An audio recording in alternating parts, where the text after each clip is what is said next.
మంచి టీచర్లు మంచి ఏది స్టాఫ్ వాళ్ళందరికీ కూడా నా హృదయపూర్వక ధన్యవాదాలు. ఎందుకంటే ఇలాంటి రిజల్ట్ రావడం కేవలం ఏది పెద్ద పెద్ద కాలేజీలలో అదేవిధంగా క్రిస్టియన్ కాలేజెస్లో ఎక్కువ జరుగుతుంది ఇలాంటి రిజల్ట్. కానీ తక్కువ డబ్బులతో టీచర్లు కూడా బాగా పనిచేస్తున్నారు.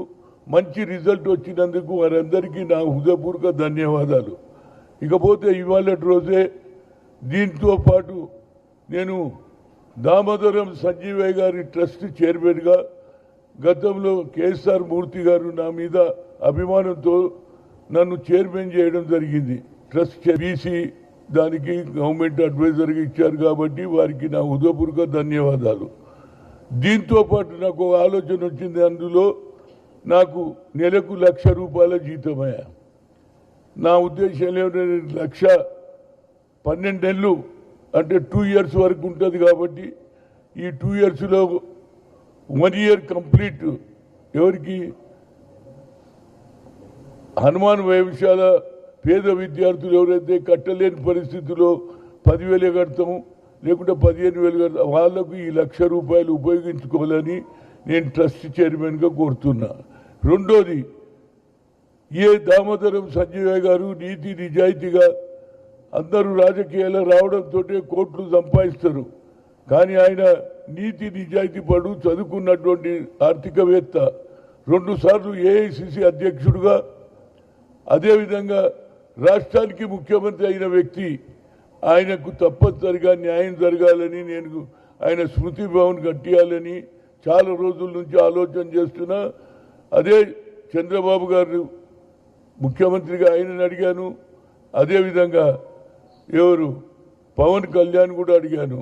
ఈ డబ్బులు ఉపయోగపడి ఆడ ఏది స్మృతి భవన్ కట్టియడానికి 1 సంవత్సరం పూర్తిగా హనుమాన్ వైవిశాల, ఇంకో సంవత్సరం పూర్తిగా దామోదరం సంజీవ్ గారి ట్రస్ట్ చైర్మన్కి ఇవ్వడం జరుగుతుంది. ఏదైనా నాకు తప్పనిసరిగా ఒక న్యాయం జరుగుతుంది అనేది నా ఉద్దేశం. నేను అడిగింది ఏది, రాజ్యసభ కావాలన్నా అసెంబ్లీలో పార్లమెంట్లో టికెట్ కావాలని 2 సార్లు ఖమ్మం నుంచి ప్రయత్నం చేశా. రాజీవ్ గాంధీ గారు నా మీద అభిమానంతో ఆ రోజులలో యాజ్ ఎ ప్రైమ్ మినిస్టర్గా 2 సార్లు ఆ ప్రాంతానికి వచ్చాడు. తర్వాత ఒకసారి ప్రైమ్ మినిస్టర్ లేనప్పుడు కూడా వచ్చాడు. కానీ ఆ తర్వాత ఆయన చనిపోయిన తర్వాత ఏం చేయలేని పరిస్థితులు అయినా ఆయన ఆలోచన నా మీద ఉన్న అభిమానంతో ఒక చిన్న కుటుంబంలోకి వెళ్ళి రాజకీయాలలో నాకు ఎవడు గాడ్ ఫాదర్ లేడు. కానీ నా టాలెంట్, నా కష్టం ఆ కుటుంబానికి లాయలు ఉందని తెలుసుకొని నన్ను ముఖ్యమంత్రి స్థాయి దానిగా తీసుకెళ్ళాడు. అది కూడా జరగలే.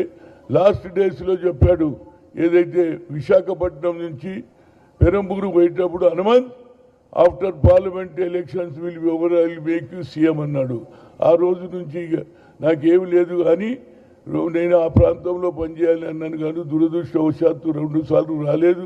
రాకపోయినా నాకేం పర్వాలేదు. కానీ ఈ పార్టీ గెలవాలని గత 10 సంవత్సరాల నుంచి బీఆర్ఎస్ ప్రభుత్వం వ్యతిరేకంగా, అదేవిధంగా హిందూ దేశం ఏది చెయ్యాలని ఆలోచన చేస్తున్నటువంటి బీజేపీ వ్యతిరేకంగా, ఆర్ఎస్ఎస్ వ్యతిరేకంగా జీవితాంతం నేను కాలేజీలో ఉన్నప్పుడు కానీ కాలేజీ ఎలక్షన్స్లో కూడా ఎప్పుడు కూడా ఎన్ఎస్యుఐగా కాలేజీలలో మన కార్యకర్తలను గెలిపించడం జరిగింది. అదేవిధంగా ఇవాళ నా యుద్ధం కొనసాగుతుంది. తప్పనిసరిగా ఆయన ఎవరు వేమ నరేందర్ రెడ్డి గారు, రోహిన్ రెడ్డి ఇద్దరు వచ్చి నిన్న హనుమంతన్న నువ్వు 2 ఏళ్ళు కొద్దిగా ఓపిక పట్టు, తప్పనిసరిగా నీకు రాజ్యసభ ఇస్తాన్నారు. ఇది మాత్రం ప్రజల గురించి ఈ డబ్బులు నాకు వచ్చే జీతం తప్పనిసరిగా ప్రజలకు ఉపయోగపడు. ఎందుకంటే Hanumantharao is not a only OBC leader, I'm a weaker section leader. SC ST OBC మైనార్టీలకు గురించి ఉపయోగపడుతుంది. కాబట్టి అక్కడ ట్రస్ట్కు ఇక్కడనే హనుమాన్ వైవిశాల పేద విద్యార్థులకు న్యాయం చేయడానికి నా ఉద్దేశం. ఎందుకంటే ఈ జీతం పెద్ద నాకేం లేకపోయినా నాకు చాలామంది నేను డబ్బు సంపాదించకపోయిండొచ్చు, నాకు చాలా ఆఫర్స్ వచ్చినాయి. నిజం చెప్తున్నా, ఇవాళ రోజు ఉన్న వాస్తవాలు చెప్తున్నా. పుస్తకంలోనే రాసిన ఆనాడు ఉన్నటువంటి ఎన్ జనార్దన్ రెడ్డి గారు నేను పిసిసి ప్రెసిడెంట్గా ఉన్నప్పుడు నా దగ్గరికి పంపించాడు. నెలకు ఎంత ఖర్చు అవుతుందో ఇస్తాను. నేను నెల జీతం తీసుకునే క్వశ్చన్ లేదు. నాకు వెల్ విషర్స్ ఉన్నారు. ఆర్గనైజేషన్ నేను తప్పనిసరిగా నడిపించా. అదేవిధంగా పెద్దలైనటువంటి మాజీ ప్రధానమంత్రి పివి నరసింహారావు గారి ఆలోచన మేరకు ఇందిరాగాంధీ సమయంలో ఏదైతే ప్లీనరీ సెషన్ జరగలే, ఆ ప్లీనరీ సెషన్లో ఆయన ముఖ్యమంత్రి ప్రధానమంత్రిగా ఆయన కావాలనే ఆలోచనతో ఏఐసిసి అధ్యక్షుడు ఉంటే అది కూడా ఆ పని కూడా నేను చేయడం జరిగింది. కనుక నా ఉద్దేశంలో ఇప్పుడు ఒకటి కార్యక్రమం, రాహుల్ గాంధీ గారు ఏదైతే సందేశం తీసుకుపోయిండో, ఏది భారత్ జోడో యాత్రలో ఏ నాయకుడు కూడా అడగంది చెప్పినటువంటి వ్యక్తి, తెలుసుకున్నటువంటి వ్యక్తి, ప్రజల పల్సు తెలుసుకున్నటువంటి రాహుల్ గాంధీ గారు ఏమన్నాడు తెలుసా? రైతులను కలిశాడు, నిరుద్యోగులను కలిశాడు, పేద ప్రజల గురించి తెలుసుకొని ఏమన్నాడు తెలుసా? అరే నేను కేవలం ఎస్సీ ఎస్టీలకే అన్యాయం జరుగుతుంది అనుకున్నా, కానీ అందరికంటే ఓబీసీలకు అన్యాయం ఎక్కువ జరుగుతుందని we come to the power, will conduct caste wise census, జితినా హిస్సేదారి యుక్తి భాగీదారి అన్న తర్వాతనే మన రాష్ట్రంలో 10 జిల్లాలు తిరిగా. ఆ తర్వాత మా పిసిసి అధ్యక్షుడు రేవంత్ రెడ్డి గారు కూడా కామారెడ్డిలో డిక్లేర్ చేశాడు, 42% అన్నాడు. దాని తర్వాత రావడంతో, ముఖ్యమంత్రి కావడంతో ఫస్ట్ కార్యక్రమం ఏం చేశాడంటే 150 కోట్లు శాంక్షన్ కేబినెట్లో నిర్ణయం తీసుకున్నాడు. ఇంటింటికి తిరిగాడు. ఇంటింటికి పోయాది మా కులగన ఎంత ఉందని చెప్పాడు. 56% బీసీలు ఉన్నారని మా రేవంత్ రెడ్డి గారే చెప్పారు.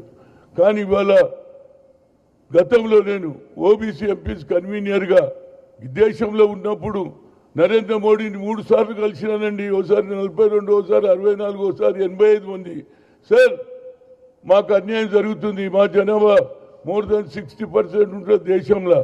అదే నితీష్ కుమార్ గారు ఏది బీహార్లో జరిపితే 62% వచ్చింది. దాని తర్వాత కోర్టు కొట్టేసింది. అదేవిధంగా ఐఐఎంలో రిజర్వేషన్ లేదని సుప్రీంకోర్టు కొట్టేస్తే అప్పుడు నేను అర్జున్ సింగ్ గారు హెచ్ఆర్డి మినిస్టర్ సోనియా గాంధీ దగ్గర వెళ్ళాం. మేడం మేము లోకల్ లాంగ్వేజ్లో చదువుతాం, తెలుగు, మలయాళం, అన్ని కన్నడ. పిల్లలు 1,30,000, 1,40,000 ఐఐటీలో సంపాదిస్తున్నారు. అదేవిధంగా ఆల్ ఇండియా మెడికల్ సైన్సెస్లో డాక్టర్లు అవుతున్నారు. అదే ఆలోచనతో ఇవాళ రాహుల్ గాంధీ ఆలోచన ఇంప్లిమెంట్ చేయాలి. మళ్ళీ ఈ దేశానికి ప్రధానమంత్రి ఆయన కావాలంటే ఈ బీసీల జనగణన మొదలు పెట్టాలని గతంలో నేను ఎన్నోసార్లు కలిసిన నరేంద్ర మోడీ చేయలే. కానీ రాజ్నాథ్ సింగ్ 2008లో నేను when I was OBC MPs కన్వీనర్గా ఉన్నప్పుడు వీల్ కండక్ట్ అన్నాడు 2008లో. ఇప్పుడు మరి ఆయనకు మంచి ఆలోచన వచ్చింది, జనగణన అంటున్నాడు. కానీ ఎస్సీ ఎస్టీలకు ఇండ్ల లెక్క చూస్తున్నారు. ఇండ్ల లెక్క చూస్తే ఎవరికి లాభం? సరే అందులో కూడా ఎస్సీ ఉంటేనేమో వాళ్ళ ఇంటి యజమాని పేరు ఎస్సీ అని రాయండి, అదేవిధంగా ఎస్టీ అంటే ఎస్టీ రాయండి అన్నారు. కానీ కాలం పక్కకు ఓబీసీ పేరు లేదు, మా జనాభా లెక్క లేదు.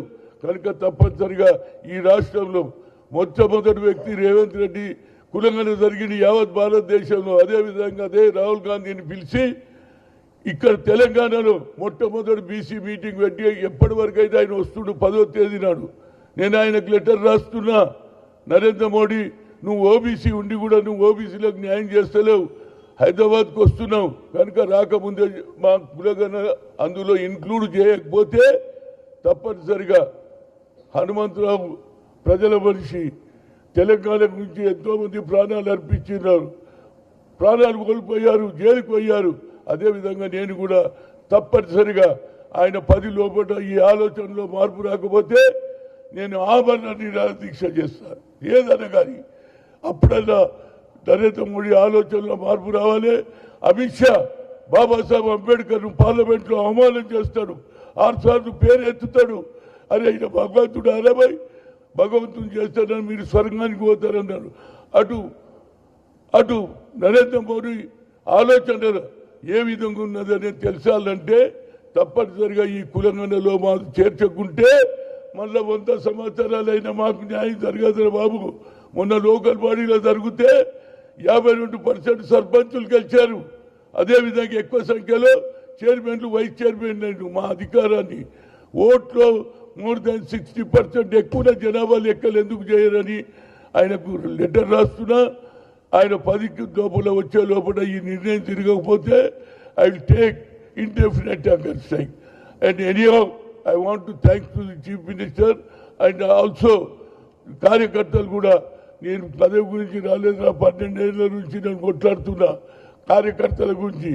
పేద ప్రజలకు ఎక్కడ ఏది హాజీపూర్లో 3 అమ్మాయిలను రేప్ చేస్తే 10 సార్లు అయినా ఆ గ్రామంలో ఉన్నటువంటి మహేష్ భాగవత్ కమిషనర్ శిక్ష ఇస్తే ఇవాళ జ్యుడిషియరీ కూడా హైకోర్టు అప్రూవల్ ఇస్తలేదు. ఇది ఎక్కడ న్యాయం అండి? అదేవిధంగా రైతులకు సంఖ్యలు వేస్తే పోయినా ఇది మన కేటీఆర్ జిల్లా అయినటువంటి సిరిసిల్లలో ఎస్సీలను అట్రాసిటీ చేస్తే అక్కడికి పోయినా పిల్లలు ఏదైతే ఇంటర్మీడియట్లో పేర్లు దాన్ని తెలుసుకొని ప్రాణానికి చేస్తే వాళ్ళ ఇంటికి కూడా పోయి ఇచ్చిన. కనుక నా కల్చర్ జీవితాంతం బడుగు బలైన వర్గాలకు వచ్చాయి ప్రాధాన్యత ఇవ్వడానికి నేను సిద్ధమున్నా. ఇది జరగాలి, దానికి రేవంత్ రెడ్డి గారు తప్పనిసరిగా మద్దతు ఇవ్వాలి. ఆయన ఆలోచన కూడా ఏమున్నది, రాహుల్ గాంధీని ప్రధానమంత్రి చేయాలని నా ఆలోచన కూడా అదే. కనుక ఈ తెలంగాణలో గతంలో వరంగల్లో బహిరంగ సభ పెడితే 5-6 లక్షల మంది వచ్చారు, సోనియా గాంధీ వచ్చింది. అదేవిధంగా రేపు మా ముఖ్యమంత్రిని కలిసినప్పుడు ఫస్ట్ ఇదే అడుగుతా, నాకు పదవులు లేకపోయినా ప్రజల పక్షాన ఉంటానని మీడియా మిత్రులను